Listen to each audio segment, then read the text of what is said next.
તો મિત્રો ઉનાળાની ગરમીમાં રીંગણનું શાક આ એક સિક્રેટ વસ્તુ નાખીને તમે બનાવશો ને તો અઠવાડિયામાં 2 વાર આ શાક તમારી ઘરે બનશે અને બિલકુલ તમને ગરમ નહીં લાગે એવી મેથડ સાથે શેર કરું છું.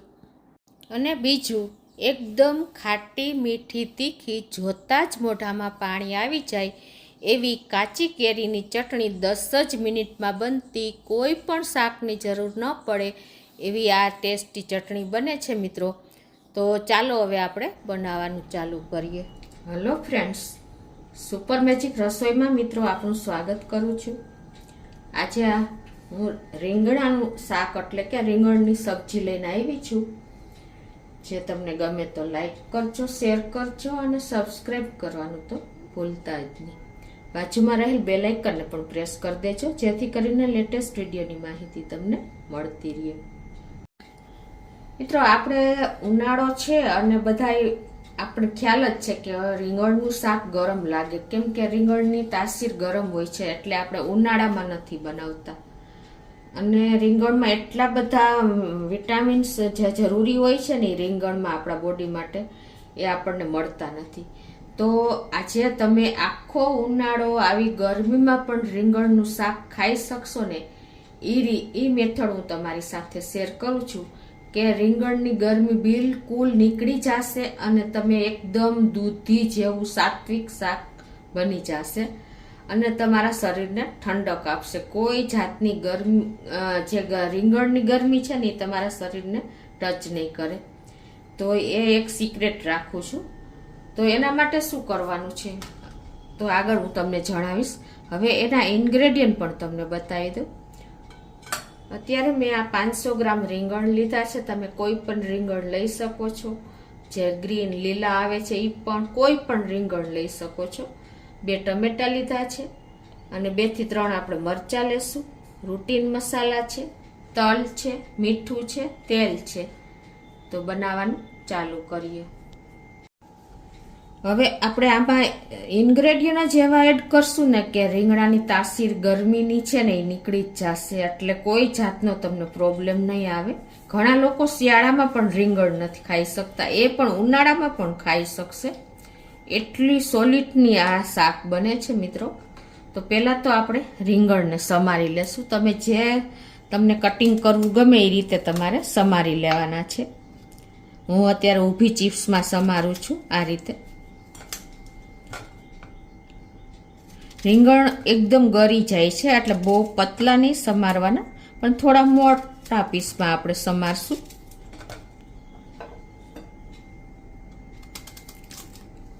અને જે લીલા રીંગણ આવે છે ને એ હોય ને તો એ પણ તમારે એનું શાક કે મીઠું જ બને છે. જો કે આ રીંગણ પણ મીઠું જ બનશે, કેમ કે જો આમાં બિલકુલ આપણે બીન્સનો ભાગ નથી હોતો, અને કદાચ હોય ને તો પણ પ્રોબ્લેમ નહીં કરે. એટલું સોલિડ આ શાક આપણે અલગ જ મેથડથી, આપણા દાદી નાની જે મેથડથી બનાવતા ને એ રીતથી હું તમારી સાથે આજે શેર કરું છું. આપણે સાયન્સની રીતે જોઈએ ને તો આપણા વડવાઓ એકદમ પરફેક્ટ હતા, કેમ કે એ લોકોને સાયન્સ એ સમયમાં જાણતા નહોતા, પણ એની કોઠાસૂઝને હિસાબે આપણને બધું જ આપણું આયુર્વેદ પ્રમાણે એ લોકો રસોઈ બનતી અને એકદમ હેલ્ધી રહેતા. તો આ રીતે આપણે બધા જ રીંગણ સમારી લઈએ છીએ. હવે આપણે આ રીંગણને સમારી લીધા છે અને આપણે કાંઈ નથી કરવાનું. એની ગરમી કાઢવા માટે તમારે આપણે છે ને એમાં ડૂબડૂબી છાશ નાખી દેશું આ રીતે. છાશની પ્રકૃતિ ઠંડી છે, રીંગણની પ્રકૃતિ ગરમ છે. સમજ આવી તમને? આને હિસાબે આપણે જે પાણી નાખતા ને એને બદલે તમારે છાશ નાખી દેવાની, એટલે તમારી રીંગણની ગરમી નીકળી જશે અને કલર પણ નહીં ચેન્જ થાય. અને એમાં આપણે થોડુંક 1 ટીસ્પૂન જેવું મીઠું પણ નાખી દઈએ. મીઠાની તાસીર પણ ઠંડી જ છે ને એકદમ ઈઝી મેથડ મિત્રો. તમે ક્યારેય ડરશો નહીં ઉનાળામાં રીંગણાનું શાક ખાવાથી. એટલી સોલિડનું આજે આ શાક તમને ટેસ્ટ પણ એટલો જ બેસ્ટ છે. તો આ રીતે આપણે એને 15 મિનિટ રાખી દેશું. હવે આપણા રીંગણા પલળે છે છાશમાં, ત્યાં આપણે મરચાં અને ટમેટાને પણ સમારી લઈ. આવી રીતે લાંબી ચિપ્સમાં જ અત્યારે હું કટિંગ કરું છું. અને 2 ટમેટા મીડિયમ સાઇઝના છે, એને પણ નાના પીસમાં સમારી લેશું. તો આ રીતે આપણે સમારી લીધા છે. અને આપણે આ રીંગણમાં જે છાશ નાખીને એને પણ 15 મિનિટ જેવું થઈ ગયું છે. જુઓ, હવે આ રીંગણને આપણે છાશમાંથી કાઢી લેવાના છે. તો આ રીતે આપણે છાશ બધી નિતારી લેશું.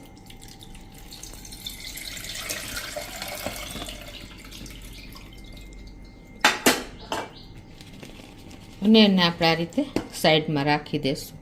ગેસ ઓન કરી અને હવે આપણે વઘાર લઈ લઈએ. તો 1 ટેબલ સ્પૂન જેવું આપણે ઘી મૂકી દઈશું, 1 થી 1.5 ટેબલ સ્પૂન જેવું. હવે આ છાશને આપણે વાપરવાની નથી, ફેંકી દેવાની જોઈ. હવે આપણું ઘી ગરમ થઈ ગયું છે, તો આપણે રાઈ નહીં એડ કરીએ, કેમ કે રાઈની તાસીર પણ ગરમ છે. ઇન્ગ્રેડિયન્ટ એવા હશે ને કે બધા ઠંડા જ હશે. તો અડધી ટીસ્પૂન જેવું આખું જીરું નાખી દઈ, 1/4 ટીસ્પૂન હિંગ નાખી અને આપણે 1 ચમચી જેવા તલ નાખી દઈએ.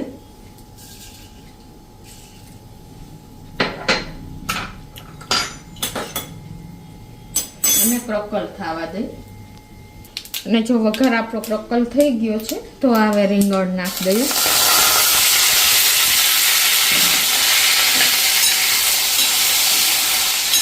ગેસની ફ્લેમ આપણે અત્યારે મીડિયમ જ રાખી છે.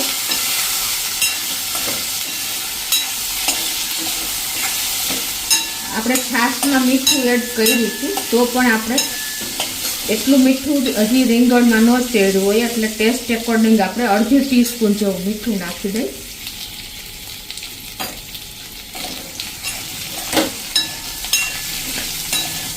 આ શાક મિત્રો મીઠું પણ બને છે અને હેલ્ધી પણ બને છે અને ગરમ પણ નહીં લાગે. તો આ રીતે આપણે મીડિયમ ફ્લેમ ઉપર ઢાંકી અને કૂક થવા દેશું. તો 1-2 મિનિટ વચ્ચે આપણે આ રીતે ચલાવી લેશું. રીંગણને કૂક થતા કોઈ ટાઈમ નથી લાગતો. અને જે આ 2 મરચાંની આપણે ચિપ્સમાં સમાર્યા છે એ પણ નાખી દઈ અને ઢાંકીને આમને 4 થી 5 મિનિટ કૂક થવા દઈ. હવે આપણે મસાલા એડ કરશું. તો એના માટે આપણે અડધો કપથી ઓછો, એટલે કે 1/4 કપ જેટલી જ આપણે છાશ લેશું અને એમાં મસાલા કરી લઈ મિક્સ. મસાલામાં આપણે 1 ટીસ્પૂન જેવું લાલ મરચું પાવડર, 1/4 ટીસ્પૂન હળદર અને 1 ટીસ્પૂન ધાણા જીરું નાખીને અને છાશમાં આપણે આ મસાલાને મિક્સ કરી લઈએ.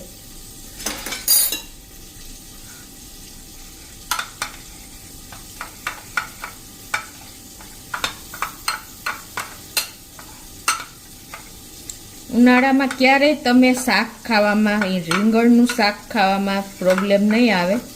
એટલું આ શાક ઠંડુ થઈ જશે અને ખાવાની મજા પણ આવશે, રોટલા સાથે, ખીચડી સાથે. આ રીતે મસાલા મિક્સ થઈ ગયા છે. તો 3 થી 4 મિનિટ થઈ છે અને જુઓ આપણા રીંગણ પણ સરસ 80% જેવા કૂક થઈ ગયા છે. તો હવે આ સ્ટેજે છે ને આપણે જે ટમેટા સમાર્યા છે એ નાખી દઈ.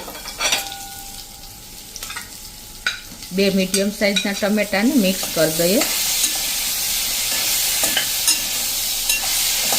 અને એને ઢાંકીને આપણે કૂક થવા દઈએ, કેમ કે આપણે મીઠું તો નાખી જ દીધું છે. તો આ રીતે જો 4 મિનિટ જેવું થયું છે ટમેટા નાખ્યા પછી. અને ટમેટા પણ સરસ કૂક થઈ ગયા છે. વધારે ઓવર કૂક ન કરાય, કેમ કે રીંગણ અને ટમેટા બંને એટલા સોફ્ટ હોય છે.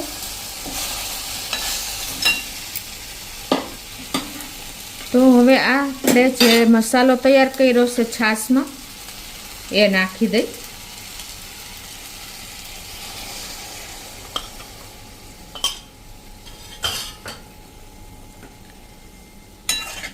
અને હવે મિક્સ કરી અને થોડીક વાર આપણે કૂક થવા દઈએ.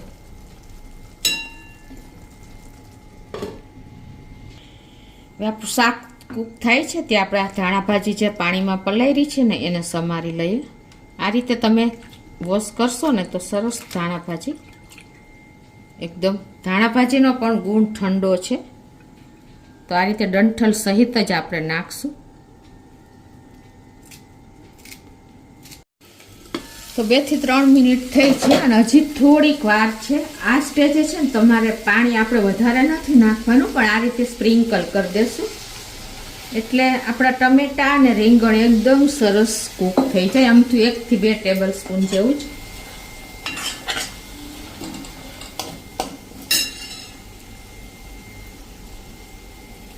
અને હવે એને 1 જ મિનિટ જ થશે કૂક થતા.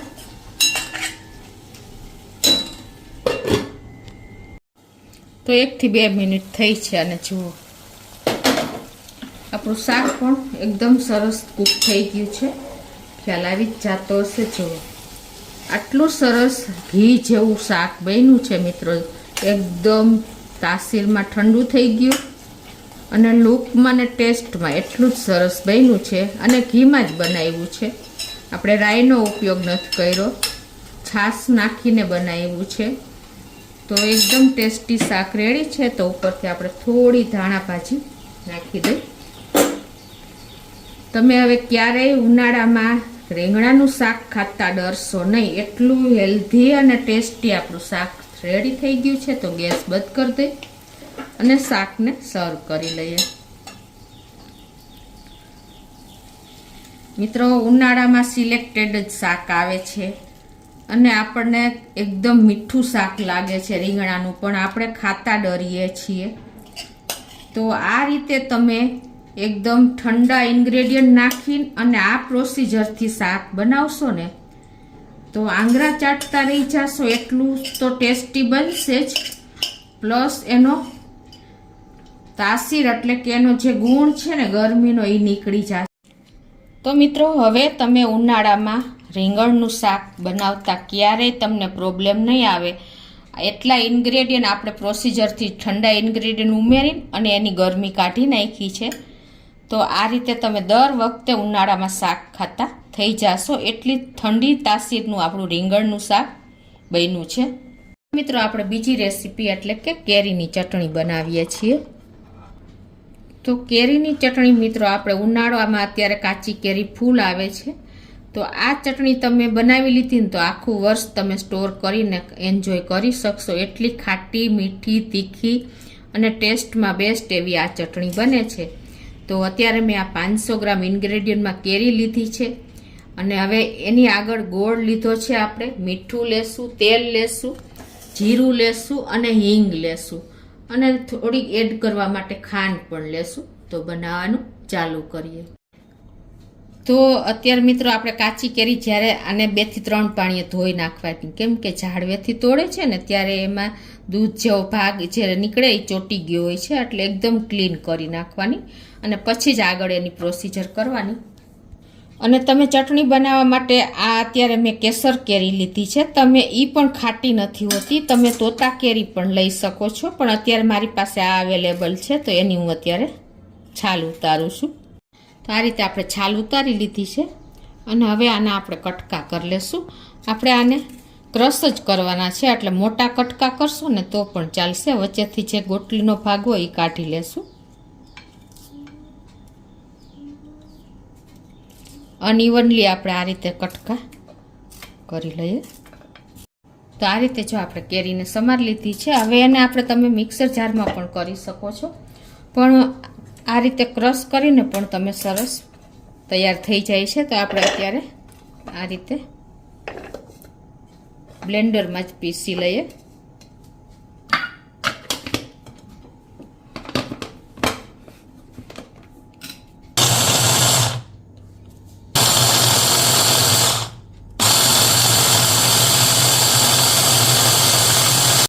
તો આ રીતે જો આપણે પીસને ક્રશ કરી લીધા છે.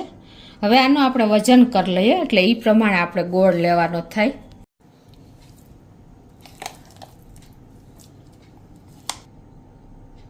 તો આ રીતે જો આપણે કેરી એકદમ ગોટલી વગરની હતી ને એટલે પરફેક્ટ વજન 420 ગ્રામ આવ્યો છે.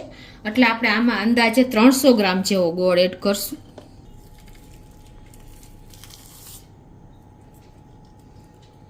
આ અત્યારે મેં દેશી ગોળ લીધો છે. તમે કોલ્હાપુરી હોય તો એ પણ લઈ શકો છો.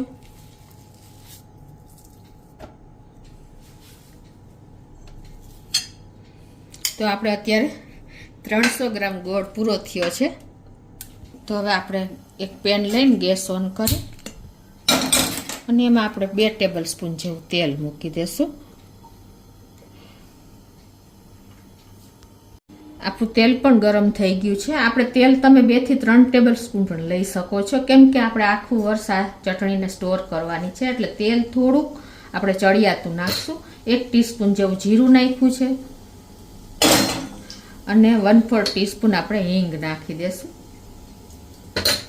અને જે આ પલ્પ બનાવ્યો છે કેરીનો એ આપણે આમાં નાખીને અને એને સાંતળી લેશું.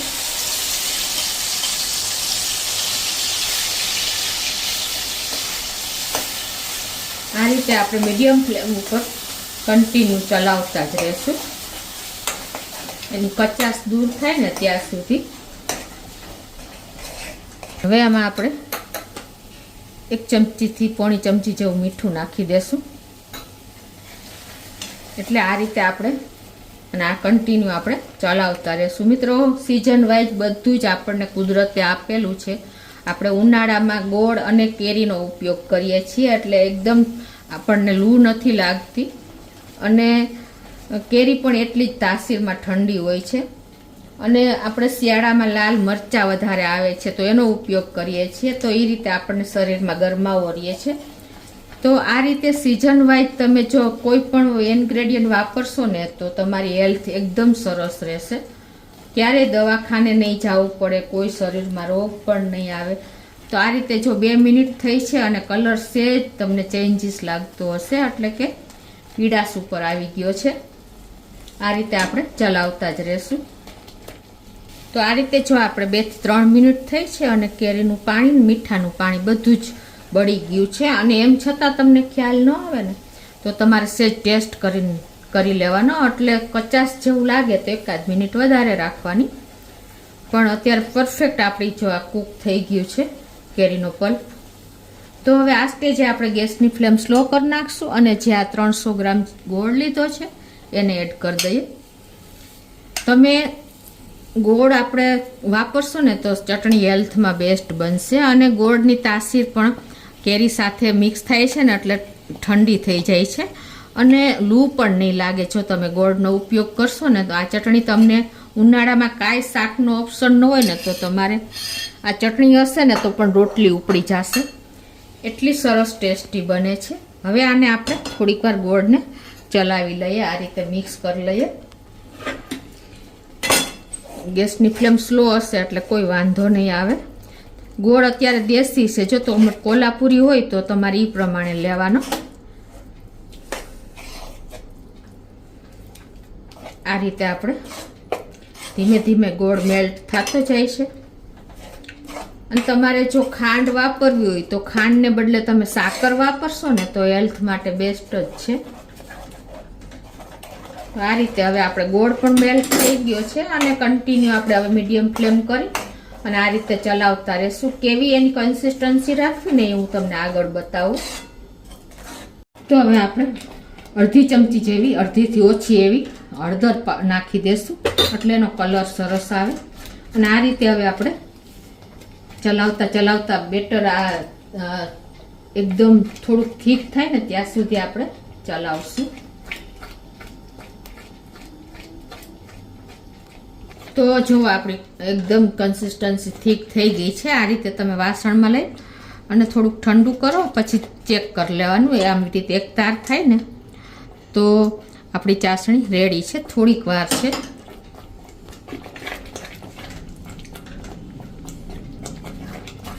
અને હવે આપણે છે ને ગોળ એડ કર્યો છે એટલે એકદમ ચાસણી થીક થઈ જશે. એટલે એને ક્રિસ્ટલાઇઝ કરવા માટે આપણે 1 થી 2 ચમચી જેવી ખાંડ નાખી દેશું એટલે એકદમ સરસ કલર આવશે અને આપણી ચાસણી જામી નહીં જાય. થીક નહીં થાય ટૂંકમાં.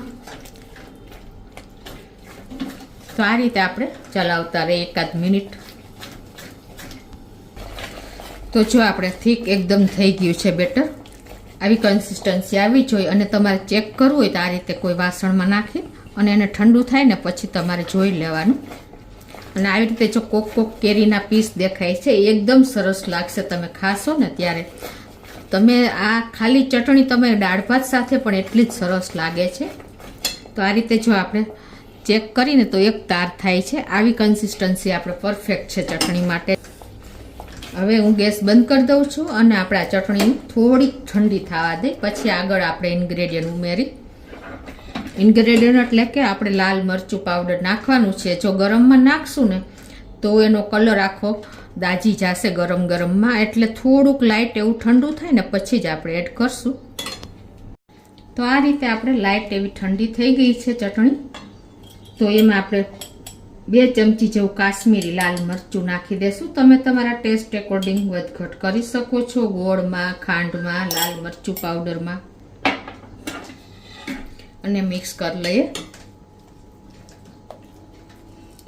તમે ઠંડુ કર્યા પછી જો આ રીતે નાખી તો થોડો કલર સરસ આવે. મારે દેશી ગોળ હતો એટલે એકદમ લાલ કલર નથી આવ્યો પણ એકદમ તોય કે ઓરેન્જ ઉપર આવી ગયો છે. જુઓ છે ને,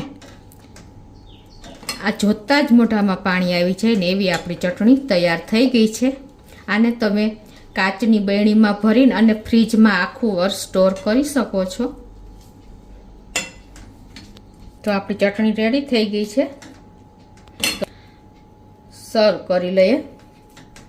તો મિત્રો, ઉનાળામાં ગરમીમાં બનતી ખાટી મીઠી તીખી એકદમ ચટાકેદાર એવી કાચી કેરીની ચટણી હેલ્ધી ઇન્ગ્રેડિયન્ટ સાથે 10 જ મિનિટમાં બનતી રેડી થઈ ગઈ છે મિત્રો.